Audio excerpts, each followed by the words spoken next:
Calcul fractionnaire, division de fractions. Dans cette vidéo, je vais commencer par un point leçon, puis je traiterai 3 exemples. Alors, la règle de division. Donc, pour diviser par un nombre en écriture fractionnaire non nul ça veut dire qu'il ne doit pas être égal à 0, revient à multiplier par son inverse. Autrement dit, si on a une fraction a sur b divisée par une fraction c sur d, eh bien ici on divise par c sur d, on va donc multiplier par l'inverse de c sur d, c'est-à-dire on va multiplier par d sur c. On aura transformé la division en multiplication. Après, il ne restera plus qu'à appliquer la règle de multiplication, à savoir a fois d sur b fois c. Alors, revenons quand même sur cette notion d'inverse. Deux nombres sont inverses lorsque leur produit est égal à 1.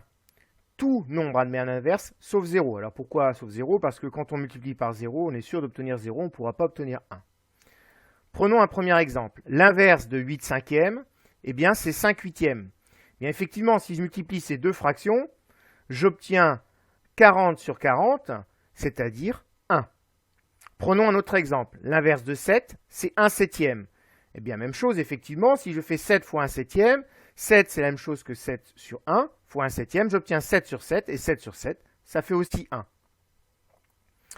Alors, prenons le premier exemple de division. Donc, je dois calculer 5 huitièmes divisé par 4 tiers.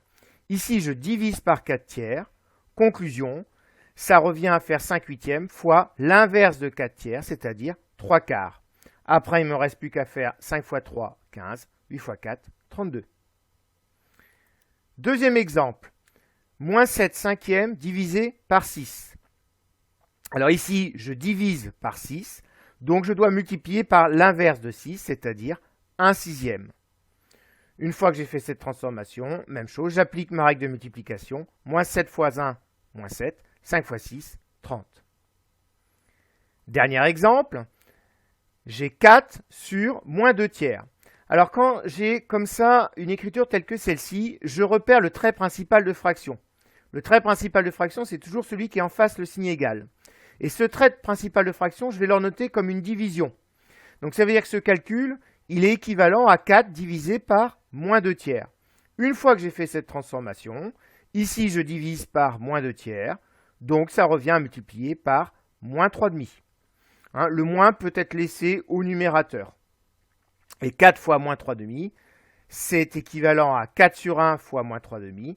Donc 4 fois moins 3, moins 12. 1 fois 2, 2.